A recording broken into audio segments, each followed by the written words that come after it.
माता पार्वती जी अब ध्यान में लगी हैं। शंकर भगवान ने उनको प्रेरणा दे दी। गणेश जी के हाथ में एक अस्त्र होता है एस की तरह, उसको कुंदुक कहते हैं।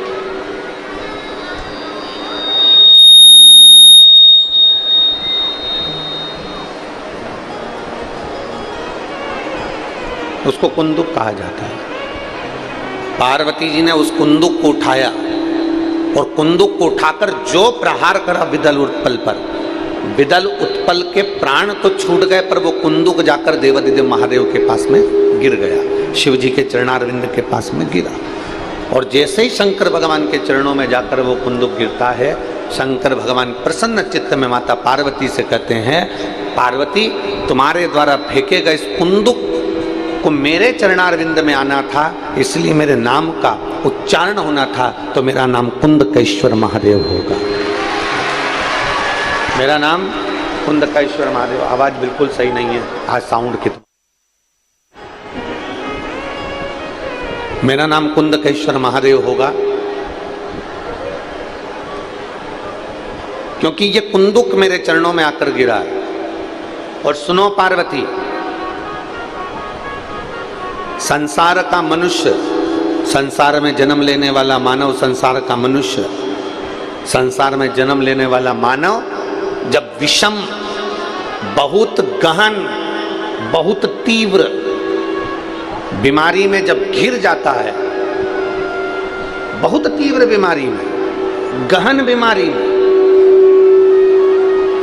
बहुत भारी बीमारी में जब वो घिर जाता है, शंकर भगवान कहते हैं पार्वती जी वो मेरे मात्र कुंदकेश्वर नाम का स्मरण कर कर अगर जल का आचमन भी करता है तो वो औषधि का कार्य कर जाता है।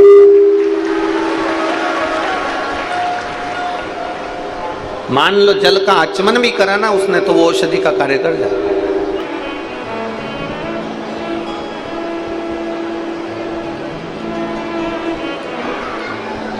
जहां आपको स्मरण आए, कभी जिंदगी में एक बार प्रयोग कर कर जरूर देखो।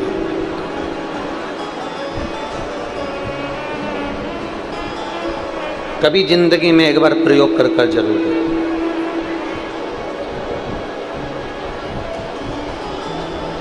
कि शंकर भगवान पर चढ़ी हुई बेलपत्री खाने का क्या लाभ हो सकता है, शिव जी को चढ़ाए गए एक लोटा जल से क्या लाभ हो सकता है।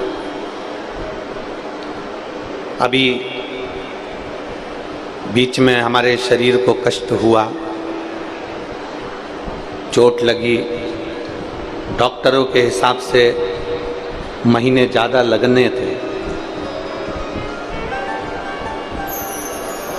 पर कुंदकेश्वर महादेव का नाम लेकर जल पीना, डॉक्टर जो औषधि दिए उस औषधि को भी कुंदकेश्वर महादेव के नाम से खाना और बेलपत्री का सेवन करना। बाबा की ऐसी कृपा हुई कि कई महीने लगना थे और बाबा की कृपा से 20-22 दिन में बाबा ने खड़ा कर दिया। ये शिव आराधना का फल है।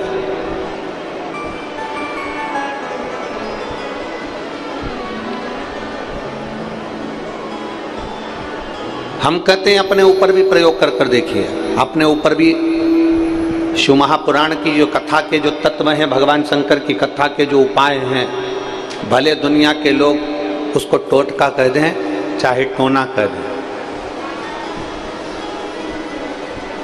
दुनिया के लोग कुछ भी कहें, पर शिव महापुराण का एक एक उपाय आपकी जिंदगी को सार्थकता देता है।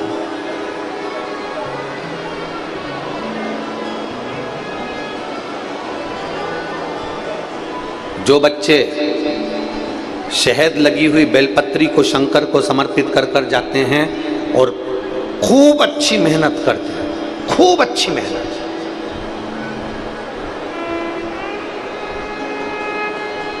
खूब अच्छी पढ़ाई करें, खूब मेहनत करें और आखिरी में चाहे इंटरव्यू के लिए जा रहे हो चाहे परीक्षा के लिए जा रहे हो, एक बेलपत्री की बीच वाली पत्ती पर शहद लगाकर शिव को समर्पित कर कर जाते हैं। एक बार अगर बाबा ना करा हो, 2 बार ना करा हो, तो निश्चित है तो भी मेरा बाबा एक ना एक दिन तुम्हें मंजिल तक पहुंचा ही देता है। बाबा एक ना एक दिन मंजिल तक पहुंचा जरूर देता।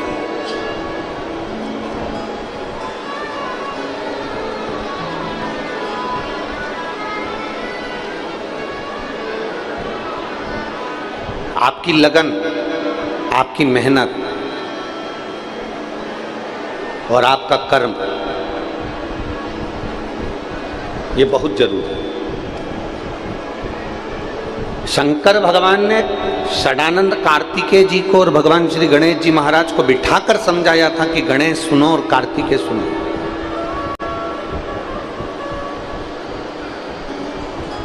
दो चीजें अपनी जिंदगी में धारण कर लेना, षडानंद कार्तिकेय और गणेश, दो बातें अपनी जिंदगी में उतार लो। एक, मेहनत मत छोड़ो, कर्म मत छोड़ो, और दूसरा, बुरी संगत में मत बैठो, संगत अच्छी बैठो। और जो शंकर भगवान के शब्द थे वो शब्द आपकी जिंदगी में उतारिएगा। एक, पानी की बूंद, गरम तवा है, तवा बहुत गरम है जिस पे तुम रोटी सेकते हो, कढ़ाई गरम है, तवा गरम है, बर्तन गरम है। एक पानी की बूंद उस तवे पर डाल दीजिए, एक पानी की बूंद कढ़ाई में डाल दीजिए। गरम कढ़ाई में, गरम तवे पर जब पानी की बूंद गिरती है तो वो पानी की बूंद समाप्त हो जाती है। बोलो सही है कि गलत है? मेरी जीजियों ने तो कई बार तवे पर, कढ़ाई पर पानी डालकर देखा होगा तो वो पानी समाप्त हो जाता है। गरम तवे पर, गरम कढ़ाई पर एक पानी की बूंद डालोगे तो पानी समाप्त हो जाएगा।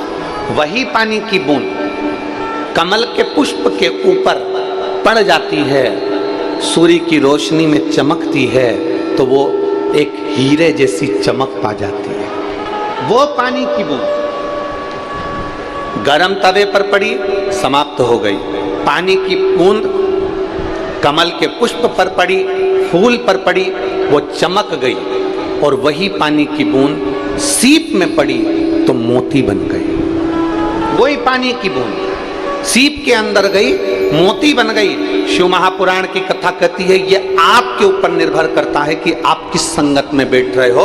गरम तवे पर बैठोगे अर्थात किसी गलत व्यक्ति की संग में बैठोगे, किसी गलत व्यक्ति की संगति में बैठोगे तो ये निश्चित है कि वो गलत संगति वाला तुमको बिगाड़ कर रख देगा, तुम्हारी जिंदगी नाश कर देगा। पानी की बूंद गरम तवे पर पड़ी तो पानी की बूंद समाप्त हो गई। पानी की बूंद कमल के पुष्प पर पड़ी तो चमक गई। अर्थात किसी अच्छे व्यक्ति का संग पाओगे तो तुम भी एक ना एक दिन चमक जरूर जाओगे। और तुम उस पानी की बूंद से समझ लें कि सीप के अंदर चली जाती है तो वो पानी की बूंद भी एक दिन मोती बन जाती है। अर्थात आपकी संगत, आपका व्यवहार, आपकी अनुकूलता, आप कहाँ बैठ रहे हैं, किस जगह पर बैठ रहे हैं, किसके साथ बैठ रहे हैं, ये देखा जाता है। किसके साथ बैठे,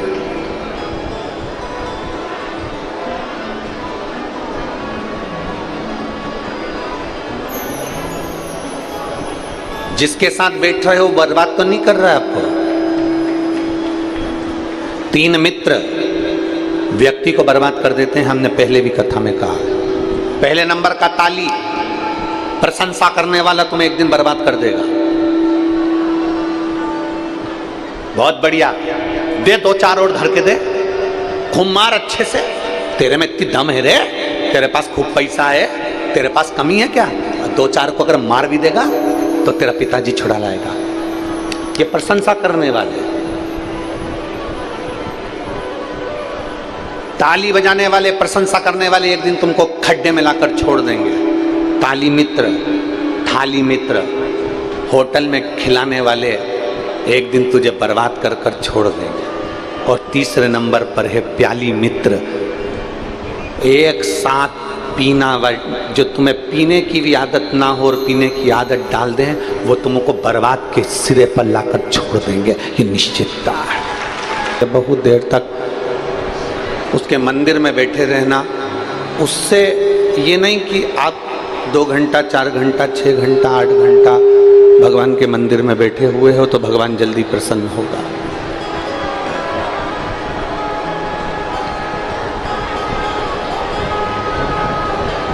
कई लोग ऐसे होते हैं जिन्होंने ये विचार कर लिया कि मंदिर में बैठे रहेंगे तो भगवान जल्दी प्रसन्न हो। कई लोगों ने ये विचार कर लिया कि हम तीर्थ में जाकर बैठे रहेंगे तो भगवान जल्दी प्रसन्न होगा। कई लोगों ने ये विचार कर लिया कि हम किसी पवित्र नदी के तट पर जाकर बैठे रहेंगे तो भगवान जल्दी प्रसन्न होगा। नहीं, शिव महापुराण की कथा कहती है एक क्षण का भी अगर आप सत्संग कर रहे हैं, एक क्षण का भी भगवान शंकर का दर्शन कर रहे हैं, एक क्षण का भी आप भगवान की भक्ति कर रहे हैं, एक क्षण की भी अगर आप अविरल भक्ति को धारण कर रहे हैं तो मेरा देवाधिदेव महादेव तुम्हारे करीब में आता जरूर है। ये निश्चित है, वो पहुंचेगा। अपने जीवन में शिव को पाने के लिए, शंकर भगवान को पाने के लिए हमें कैलाश पर्वत पर जाने की जरूरत नहीं पड़ती।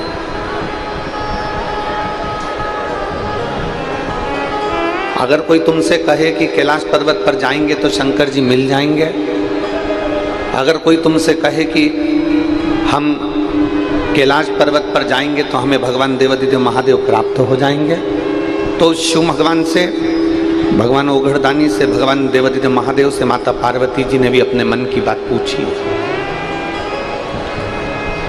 माता पार्वती जी भी भगवान शंकर से कहती हैं कि आपका निवास कहां पर है, आप कहां रहते हो। कोई कहता है कि आप कैलाश में निवास करते हो, कोई कहता है आप केदार में निवास करते हो, कोई कहता है आप काशी में निवास करते हो, कोई कहता है आप भीमा शंकर में, कोई कहता है उज्जैनी में, कोई कहता है सोमनाथ में, कोई कहता है नागेश्वर में, कोई कहता है ओमकारेश्वर में, कोई कहता है कि आप कैलाश के निवासी हो, हिमालय और पर्वतों पर निवास करते हो, आप प्रयाग में रहते हो, आप हरिद्वार में रहते हो। कई लोग कहते हैं, माता पार्वती जी भी शिव जी से कह रही हैं कि दुनिया के लोग कहते हैं कि आप यहाँ निवास करते हो, पर भगवान देवाधिदेव महादेव कहते हैं, भगवान शंकर कहते हैं, पार्वती अगर तुम पूछ रही हो कि मेरा निवास कहाँ है, अगर तुम पूछ रही हो कि मैं कहाँ रहता हूं, तो देवाधिदेव महादेव कहते हैं, पार्वती मैं उस भक्त के हृदय में सदा निवास करता हूं जो दुनिया के लोगों का दुख मिटाने का कार्य करता हो और कहीं ना कहीं किसी ना किसी की सहायता करता हो, सहयोग की भावना रखता हो।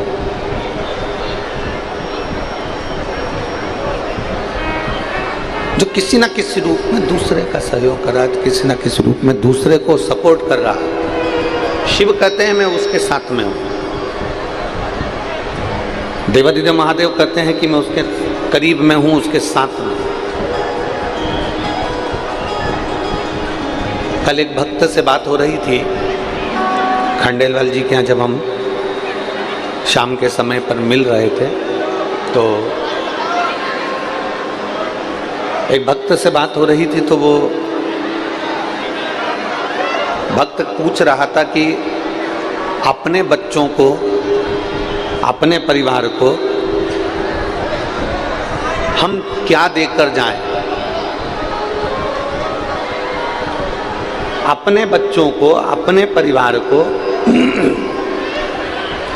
हम क्या देकर जाएं जिससे हमारी पूरी जिंदगी, हमारे बच्चों की भी जिंदगी बहुत आनंद में रहे। हम क्या दें अपने बच्चों को, हम क्या प्रदान करें अपने बच्चों को।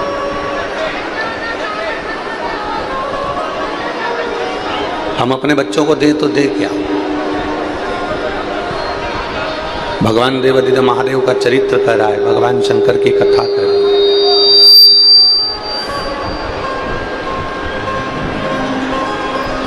आप अपने घर के बच्चों के लिए जमीन, घर, जायदाद, जेवर कुछ रख कर जाओ थे। बहुत सावधानी से सुनिएगा, आज कथा का विराम दिवस है और बड़े सावधानी से आप इसको श्रवण करिएगा।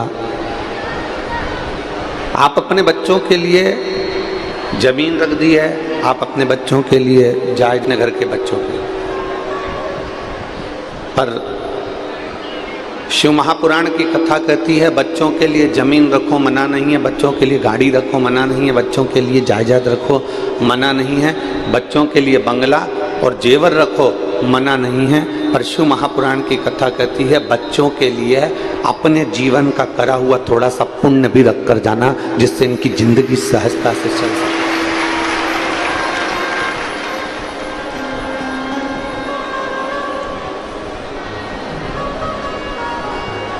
जिससे इनका जीवन सहजता से चल सके। थोड़ा पुण्य इकट्ठा करो, थोड़ा सा पुण्य एकत्रित कर इन बच्चों के लिए रखकर जाना है। थोड़ा सा पुण्य इन बच्चों के लिए होना जरूरी है। उसका कारण जमीन छोड़ गए, जायदाद छोड़ गए, गाड़ी छोड़ गए, बंगला छोड़ गए,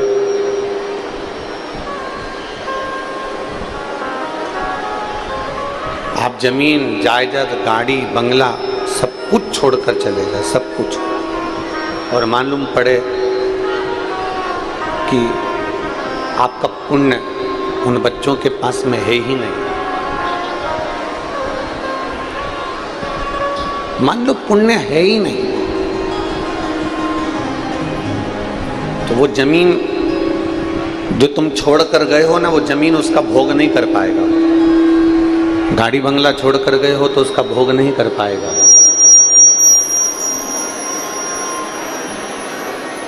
जो भी तुमने छोड़ा है, जो भी तुमने रखा है, उसका वो भोग नहीं कर सकता अगर उसके पास में पुण्य नहीं है तो। अगर उसके पास में पुण्य नहीं है तो वो उसका भोग नहीं करता, वो उसको भोगेगा ही नहीं। जमीन भी कहीं मालूम पड़े किसी ने हड़प ली, जायदाद हड़प ली, जेवर था कोई चुरा कर ले गया, कोई आभूषण था कोई लेकर चले गया। अब तुमने छोड़ा कितना था, तुमने रखा कितना था, तुमने कितना सारा जोड़ जोड़ के रखा और मालूम पड़े उसके पास में पुण्य रूपी पूंजी नहीं थी, पुण्य रूपी आनंद नहीं था, उसके पास में पुण्य नहीं था, तो मालूम पड़े वो सब की सब यहीं रखा की रखा रही। यहां पर सब धरा की धरा रह गया। तो शिव महापुराण की कथा कर रही है कि अपने घर के बच्चों के लिए जमीन रखो, जायदाद रखो, पैसा रखो, दौलत रखो, जेवर रखो, मना नहीं है, पर अपने घर के बच्चों के लिए थोड़ा संस्कार रूपी पुण्य उसके जीवन में रखकर जरूर जाना, जिससे उन सारी वस्तुओं का वो भोग कर सके। और पार्वती मैया कैलाश धाम पर विराजमान है। दो असुर हैं, एक विदल एक उत्पल, दो असुर हैं। एक का नाम है विदल, दूसरे का नाम है उत्पल।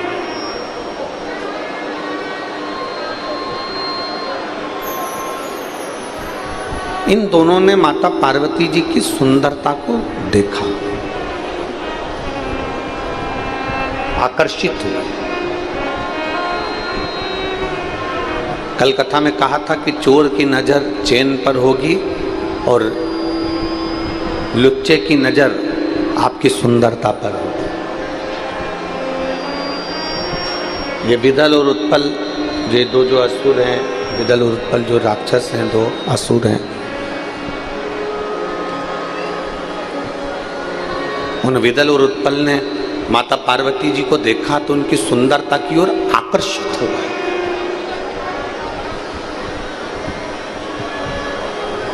और इतने आकर्षित हुए कि वो माता पार्वती जी को पाने के लिए हाथ पकड़ने के लिए आगे बढ़ने लगे।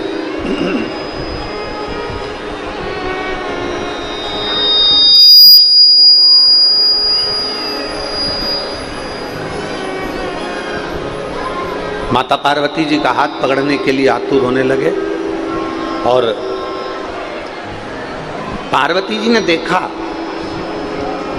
कि ये विदल और उत्पल दो असुर आ रहे हैं। पार्वती जी देख रही हैं कि ये दोनों असुर सामने से आ रहे हैं और मुझे पाना चाहते हैं, मुझे छूना चाहते हैं, मुझे मेरा हाथ पकड़ना चाहते हैं। ये मेरे पास में आ रहे हैं और मेरा हाथ पकड़ना चाहते हैं। शिव जी के स्मरण में माता पार्वती जी बैठ गए, भगवान शंकर की भक्ति में माता पार्वती जी बैठ गए।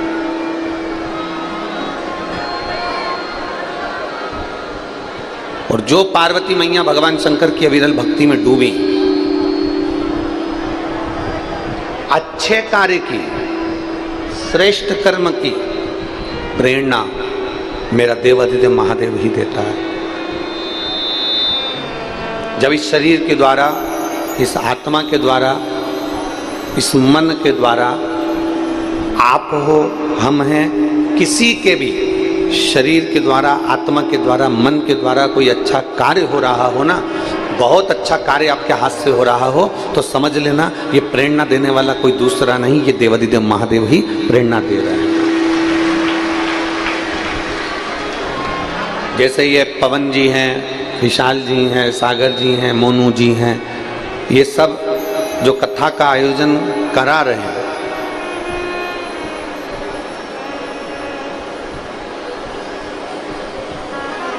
पवन खंडेलवाल जी हों, विशाल खंडेलवाल जी हों, सागर खंडेलवाल जी हों, मोनू साहू जी हों, ये सब जो कथा का आयोजन करवा रहे हैं, इनको ये मान लेना चाहिए कि अपनी सामर्थ्यता नहीं है, ना हमारी सोच है कि हम ये कार्य कराएं। ये तो देवाधिदेव महादेव ने और आपके पितरों ने, आपके पूर्वजों ने कोई आशीर्वाद तुम्हारे को दे दिया, जिससे ये शिव महापुराण की कथा आज यहाँ विराम की ओर जा रही है।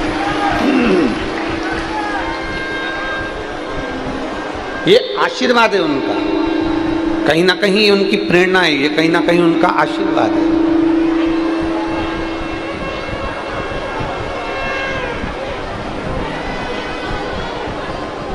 मेरे देवाधिदेव महादेव की कुछ प्रेरणा होगी, मेरे देवाधिदेव महादेव की कुछ कृपा होगी, जो आज हम और आप पवित्र हाटकेश्वर महादेव की इस भूमि पर, अमलेश्वर की इस धरा पर बैठकर शिव महापुराण की कथा सुन रहे हैं। कहीं पुण्य होगा हमारा, कहीं हमारे पूर्वजों का आशीर्वाद होगा, कहीं देवाधिदेव महादेव ने कोई अच्छी बुद्धि, चित्त, प्रेरणा हमको दी है।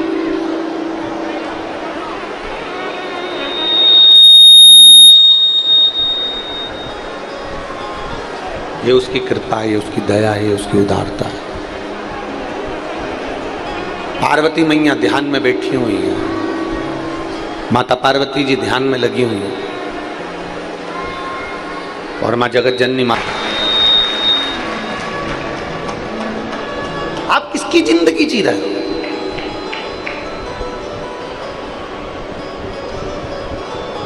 बेटा बुझी हुई सिगरेट हाथ में ले लेता है और बाप चिल्ला कर दौड़ता है, क्यों रे सिगरेट क्यों उठाई, पटक। बेटा अगर शराब का, मदिरा का गिलास हाथ में ले ले तो बाप चिल्लाता है, तू मदिरा पिएगा, उठक पटक। हमारा निवेदन है, आप अपने बच्चे को मदिरा पीना नहीं सिखाएंगे, आप अपने बच्चे को सिगरेट पीना नहीं सिखाएंगे, आप अपने बच्चे को गांजा पीना नहीं सिखाएंगे, आप अपने बच्चों को गलत जगह पर जाना नहीं सिखाएंगे। तो सबसे पहली प्रेरणा बाप देता है। अगर बाप गलत काम करेगा तो औलाद भी गलत काम करेगी, निश्चितता।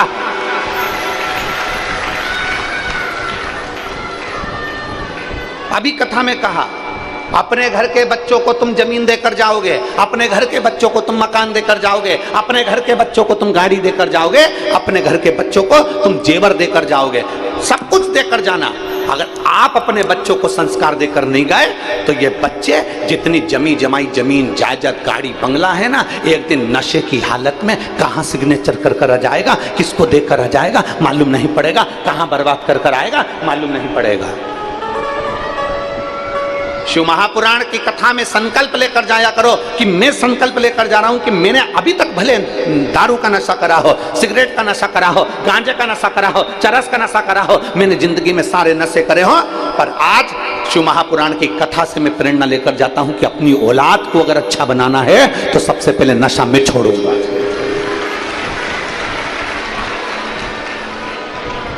अपनी औलाद को अगर अच्छा बनाना है तो सबसे पहले नशा में छोड़ूंगा। ये प्रेरणा लेकर जाओ। थोड़ा समय लगेगा, थोड़ा आदत में लाने के लिए समय लगता है। जैसे कल पुलिस कर्मियों ने, ट्रैफिक पुलिस वालों ने लिखा है 21 दिन का चैलेंज, अर्थात तुम 21 दिन हेलमेट लगाओगे तो तुम्हारी आदत में आ जाएगा, 21 दिन तुम ये सीट बेल्ट बांधोगे तुम्हारी आदत में आ जाएगा, 21 दिन तुम ट्रैफिक नियम का पालन करोगे तुम्हारी आदत में आ जाएगा। अर्थात हम भी आपको कहते हैं 21 दिन तक मदिरा छोड़ कर दे, 21 दिन तक दारू छोड़ कर दे, तेरी आदत में आ जाएगा और तू भी सुधरेगा, तेरा परिवार भी सुधरेगा।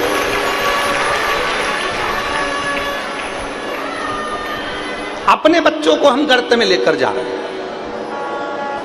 अपने बच्चों को हम गलत मार्ग की ओर लेकर जा रहे हैं। आस लगाकर बैठे हैं कि मेरा बेटा मेरी सुनेगा। निवेदन है, जरूर सुनेगा अगर आप गलत संगति से परे हो गए तो। बच्चों को जमीन दो, जायदाद दो, गाड़ी दो, बंगला दो, सत्ता दो, सब कुछ दो, पर उसके साथ में उसको संस्कार भी दीजिए। बच्चों को सारी दुनिया की चीज दीजिए पर उसके साथ में आपका पुण्य भी दीजिए।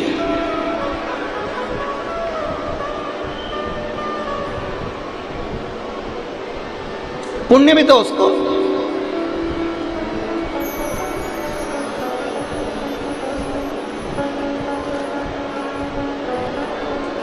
कई लोग कहते हैं जिंदगी में बहुत गम है ना गुरुजी, बहुत दुखी हूं इसलिए मैंने पी ली, बहुत दुखी था इसलिए पी ली, फिर जिंदगी में बहुत खुशी आई तो क्या खुशी में पी ली। गम में तुम्हें मदिरा की दुकान याद आती है, खुशी में तुम्हें मदिरा की दुकान याद आती है। जिस दिन तुम्हें गम में और खुशी में महादेव का मंदिर याद आना चालू हो जाए, समझ लेना कि मेरा घर सुधर रहा है। गम में भी कोई घाटा लग गया, कोई तकलीफ हो गई तो लोगों ने कह दिया मेरे को गम था, मेरा पैसा खा गया इसलिए मैं गम में पी गया ना। गम में भी, तकलीफ में भी अगर तुम्हें शंकर का मंदिर याद आए, और खुशी में भी, आज मेरे बेटे का जन्मदिन है, आज मेरी शादी की सालगिरह है, आज मेरा एंजॉय का दिन है, और खुशी में भी जिस दिन तुम्हें महादेव का मंदिर याद आए, समझ लेना कि तुमने अपने बच्चों को अच्छा संस्कार देना प्रारंभ कर दिया। मेरे गम में और मेरी खुशी में मेरा महादेव मेरे साथ में, मेरे दुख में मेरे सुख में मेरा महादेव मेरे साथ में है। और कोई तुमसे आकर कह दे शंकर के मंदिर जाना छोड़ दो, कोई तुमसे आकर कह दे कि शंकर की कथा में जाना छोड़ दो, कोई तुमसे कह दे कि शंकर के मंदिर में जल चढ़ाना छोड़ दो, इतना याद रखना, जो तुमसे कहे कि मंदिर जाना छोड़ दो, सबसे पहले उसके घर पर जाना छोड़ देना, उसके मुख देखना छोड़ देना और उसका पास जाना छोड़ देना। जो तुमसे कहे कि शंकर के मंदिर मत जाओ, जो तुमसे कहे शंकर का जल मत पियो, जो तुमसे कहे शंकर के चौखट पर मत जाओ, जो तुमसे कहे शिव महापुराण में मत जाओ, सबसे पहला काम करना उसके घर जाना छोड़ देना, उसका मुंह देखना छोड़ देना, उसके पास बैठना छोड़ देना। क्योंकि गलत संगति में पड़ गया वो आपको अच्छी जगह जाता नहीं देख सकता, आपको उन्नति की ओर जाता नहीं देख सकता। ये दुनिया बड़ी विचित्र है जी। सावधान रहना मेरे अमलेश्वर वालों, सावधान रहना। दुकानों पर जाओगे ना, कोई तुम्हें टोकने वाला नहीं होगा। मॉल में घूमोगे ना, कोई तुम्हें टोकने वाला नहीं होगा। विदेश में घूमोगे ना, कोई तुम्हें टोकने वाला नहीं होगा। फिल्म देखने जाओगे ना, कोई तुम्हें टोकने वाला नहीं होगा। गलत काम करोगे ना, कोई तुम्हें टोकने वाला नहीं होगा। पर मंदिर जाना चालू करोगे तो 10 लोग टोकने वाले मिलेंगे, 10 लोग मिलेंगे तुम्हें टोकने वाले। तुम मदिरा पीने जाओ, कोई नहीं टोकेगा। गलत काम करने जाओ, कोई नहीं टोकेगा। टाकीज में फिल्म देखने जाओ, कोई नहीं टोकेगा। तुम गलत काम करो, तुम्हें कोई नहीं टोकेगा। पर अगर तुम अच्छा काम करना चालू करोगे, रोज कथा सुनने जाओगे, रोज मंदिर में जल चढ़ाने जाओगे, तो दुनिया के लोग तुम्हें टोकना चालू कर देंगे। ये चली सती सावित्री, ये चली सियोर वाला गुरुजी की चेली, ये चली भगवान का भजन करने वाली, दिन भर मंदिर में बैठी रहती है। लोग टोकना चालू करेंगे कि दुनिया की आदत है। आप गलत काम करो, कोई नहीं टोकेगा, और खुश होंगे। अच्छा है, खूब पी और पी। तेरे बाप के पास इतनी दौलत है, बर्बाद कौन करेगा? तू ही तो करेगा। और पी और पी और पी। ये दुनिया है।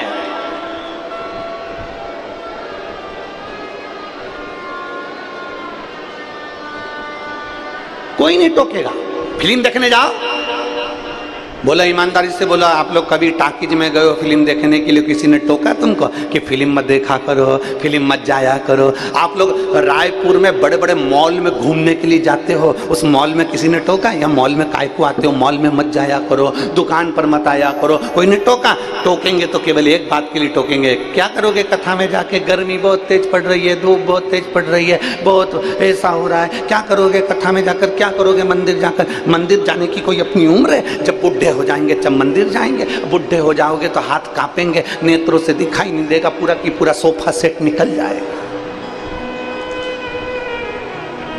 पूरा की पूरा सोफा सेट बाहर। पापड़ भी नहीं खा पाओगे, ऐसे मल मल के खाना पड़ेगा पापड़ को, क्योंकि सोफा सेट ही नहीं है, पूरे दांत निकल के बाहर।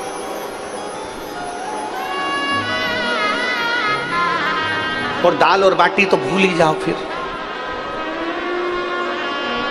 सोफा सेट ही नहीं, क्या करोगे?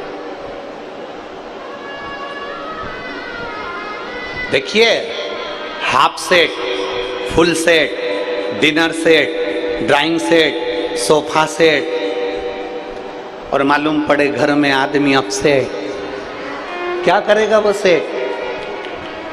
पत्नी से पूछो कि उसके गले में सोने का हार अच्छा लगता है क्या?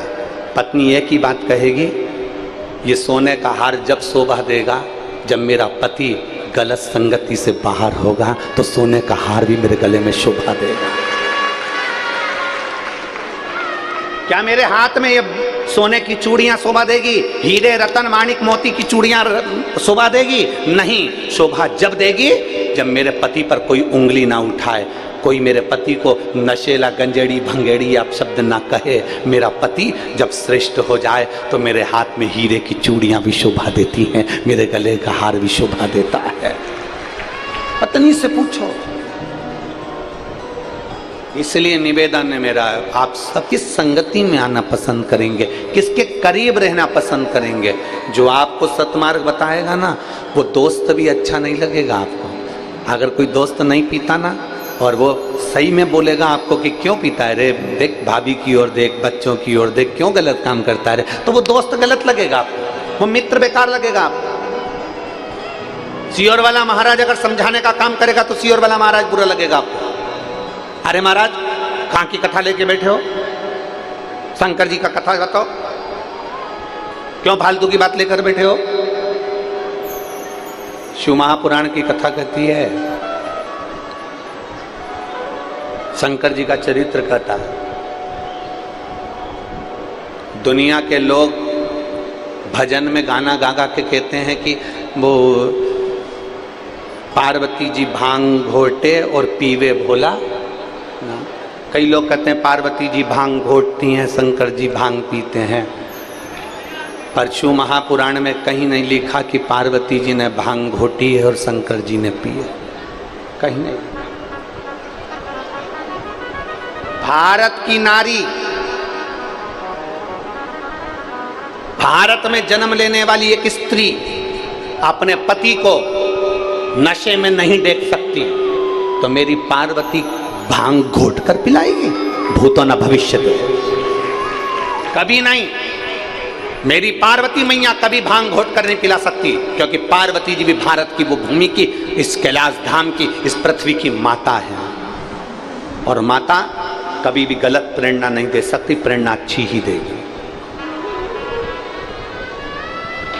गलत प्रेरणा नहीं देगी, श्रेष्ठ प्रेरणा। दो चीजें हैं। शंकर भगवान ने पार्वती जी से कहा, पार्वती एक अपने ध्यान रखो, कार्तिकेय गणेश, ये दो चीजों का ध्यान रखना है। एक, गलत संगत में मत बैठो, बिल्कुल मत, गलत संगत में नहीं, अच्छी संगत करो।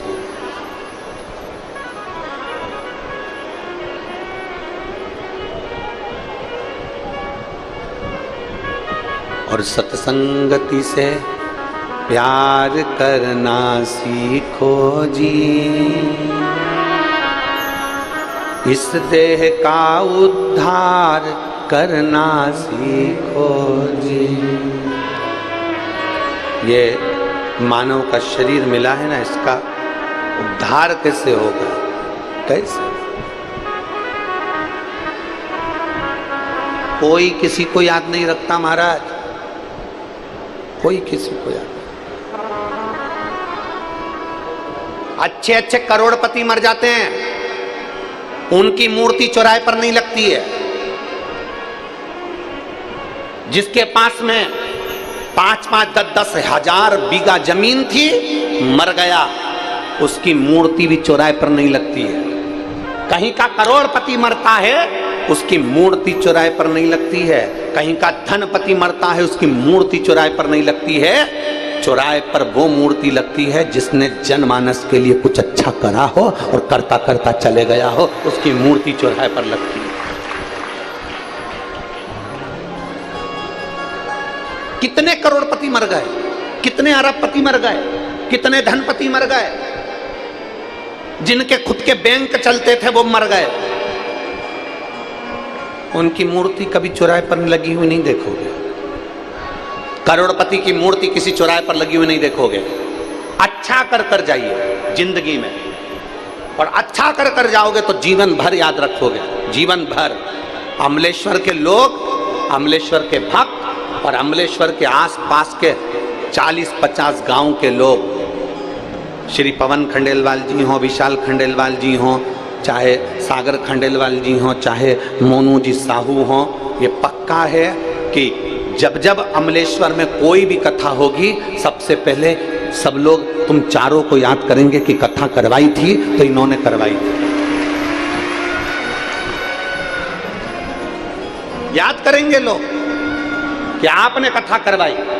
बड़ा बड़ा कथा का पंडाल, भीड़, भक्तों का सैलाब, शिव भक्तों का आनंद। शिवरात्रि, एक दिन की कथा में रात्रि को पड़ गई शिवरात्रि, उसका आनंद।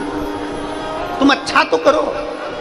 में 7 दिन की कथा या 5 दिन की कथा, तुम्हारे नजदीक में 200-300 किलोमीटर के दायरे में भी अगर शिव महापुराण की कथा हो रही है और तुम्हें सूचना मिल जाए कि ये लाखों भक्त आए हैं, अपनी तिजोरी में से थोड़ा सा धन निकालना, प्यासों के लिए पानी की व्यवस्था करना और कुछ ना कुछ इनका मुंह झूठा कराने की व्यवस्था करना, क्योंकि तिजोरी में तो धन पड़ा की पड़ा रह जाएगा, पर जो धन का पुण्य तुम बना कर जाओगे, ये पानी पिलाना, किसी को भोजन कराना। एक लोगों ने खिचड़ी, कल हम देख रहे थे, कल गाड़ी में जा रहे थे, वो सागर भैया हमको गाड़ी से लेकर जा रहे थे, सागर खंडेलवाल जी, तो हमने कल स्मरण किया।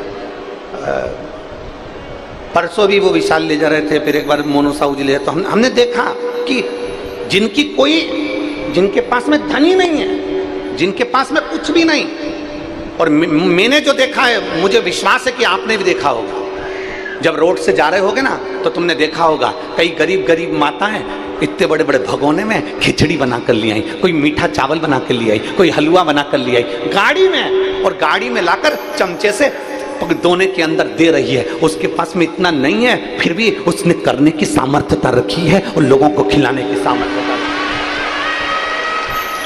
और कई अमलेश्वर, रायपुर, दुर्ग, छत्तीसगढ़ में कई ऐसे भी सेठ होंगे जिनकी खूब राइस मिल चल रही होगी और चावल का एक दाना खिलाने की जान से निकल जा रहा होगा, पर खिला नहीं पा रहा होगा। कई ऐसे भी होंगे कि एक चावल का दाना कहीं किसी को खिलाने के काम नहीं आया। कई ऐसे, कई गरीब साधारण गाड़ियां, जिनका स्वरूप देख लो तो तुम कहो कि ये खिला सकती है, ये खिला सकती है।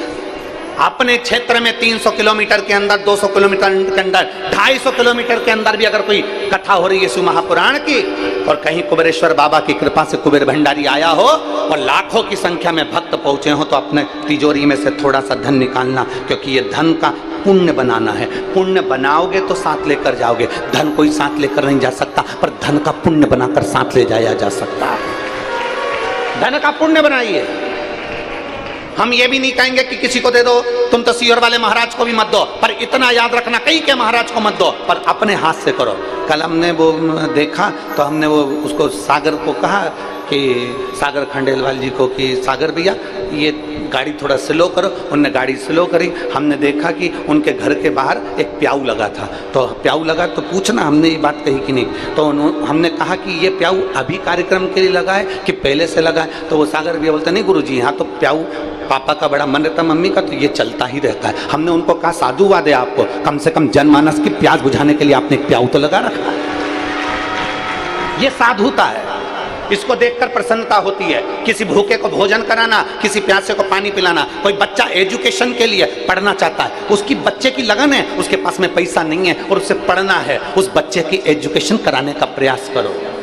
कभी कोई हमसे आकर पूछे कि सियोर वाले महाराज तुमको इतना लोग दान करते हैं, तुम्हारा धन कहाँ जाता है? आकर देखना गौशाला में, आकर देखना वृद्धों की सेवा में। और कभी आप ऑफिस में जाकर पूछना कि एक रजिस्टर बताओ जिस रजिस्टर में छोटे छोटे बच्चे जो पढ़ना चाहते हैं उनकी एजुकेशन का, उनका कॉलेज, उनका स्कूल का फीस भी बिटले सेवा समिति जमा कर देती है। उसका एक रजिस्टर बना हुआ है, जिस रजिस्टर में जो बच्चा पढ़ना चाहता है, जिसकी एजुकेशन अच्छी, उसको पढ़ना है, धन नहीं है, बेभाव नहीं है, तो समिति उठा देती है खर्चा। आप में वो लगन होना चाहिए। आपका दिया हुआ एक एक रुपया आपको आकर देखना चाहिए सीहोर में कि कहां लग रहा है। आपके धन पे, आपकी पूंजी को आप सबके लिए रखो, पर मना नहीं। उसमें से थोड़ा सा कोई बच्चा पढ़ना चाहता है, अपने गांव का है, अपने मोहल्ले का है, उसके पास धन नहीं है, तुम पढ़ाओ। अपने बच्चे को पढ़ा कर देखना और दूसरे के बच्चे को पढ़ा कर देखना। अपना बच्चा एक बार मुंह चला देगा, पर दूसरे का बच्चा जो पढ़कर बाबू बन जाएगा मुंह कभी नहीं चलाएगा, तुम्हारा सम्मान करेगा, तुम्हारा सम्मान करेगा, आदर करेगा, सत्कार करेगा।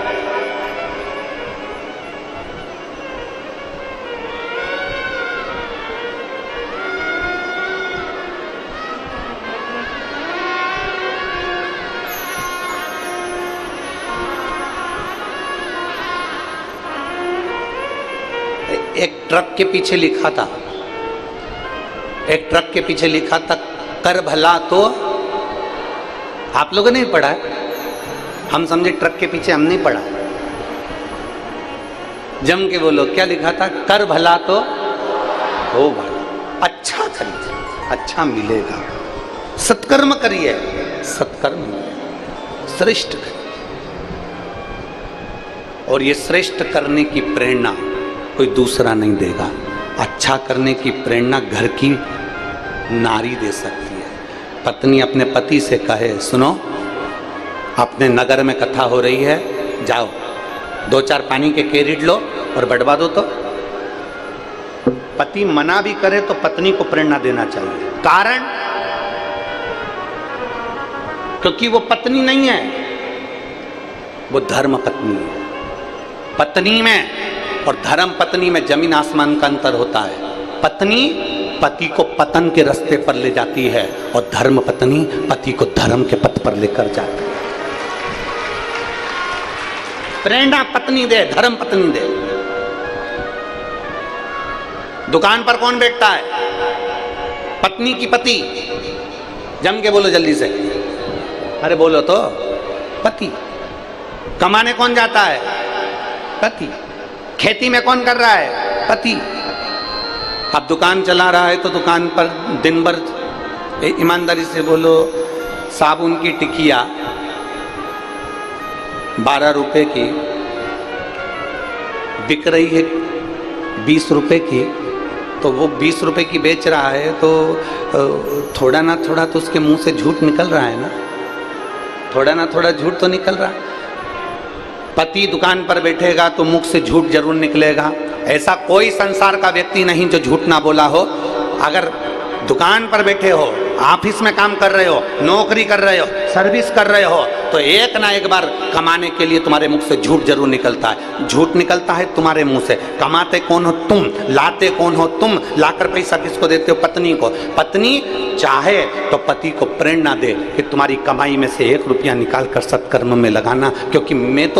क्योंकि यहाँ शास्त्र की रीति कहती है, गरुड़ पुराण कहती है कि पति का प्राण भी छूटता है, ऊपर जाता है, यम की कैद में पड़ता है, तो यमराज उसको त्राण देता है, भुगताता है। तो वो रोता है, कहता है मैंने तो अपनी पत्नी के लिए कमाया था, अपने बच्चों के लिए कमाया था, मैंने तो परिवार के लिए कमाया था, मेरे माता पिता के लिए कमाया था, मेरे भाई बंधु के लिए कमाया था, मुझे अकेले को तुम नरक पटक रहे हो। मेरी पत्नी को भी नरक पटको, मेरे बच्चों को भी नरक पटको, मेरे माता पिता को भी नरक पटको, मेरे परिवार वालों को भी नरक पटको, मेरी बहनों को भी नरक पटको, क्योंकि उनने भी तो मेरा हिस्सा खाया है।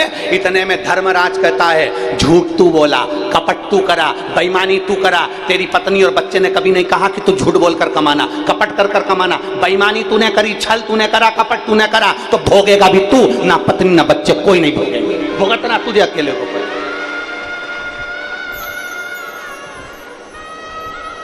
पेट अपना दुख रहा है तो दवाई अपने को खाना पड़ेगी, सिर अपना दुख रहा है तो दवाई अपने को खाना पड़ेगी, और आंखों से नहीं दिख रहा तो चश्मा अपने को लगाना पड़ेगा।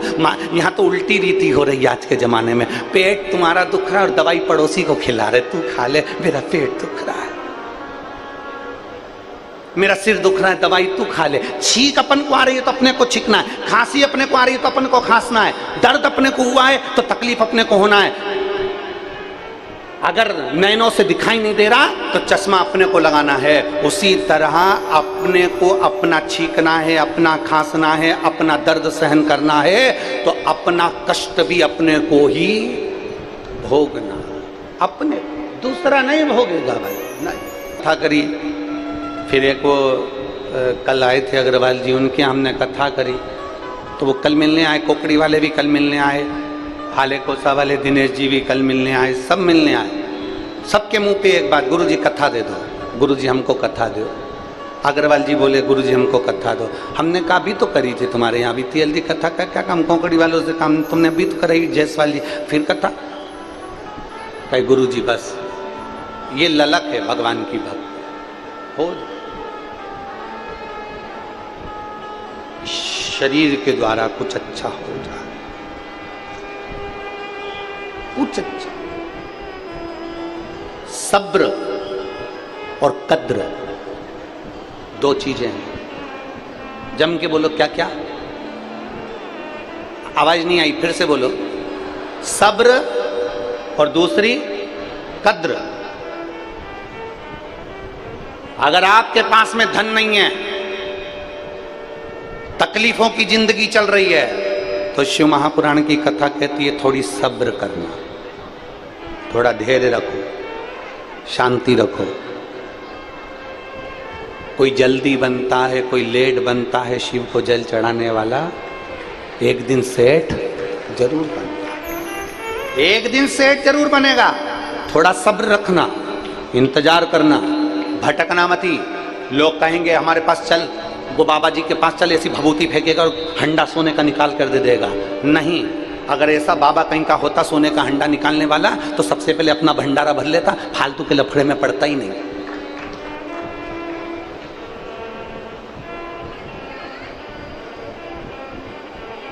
उनके पास चलो, वो तुम्हारा दुख समाप्त कर देंगे।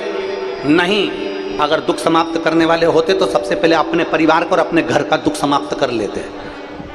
नहीं, अपना दुख अपने को दो,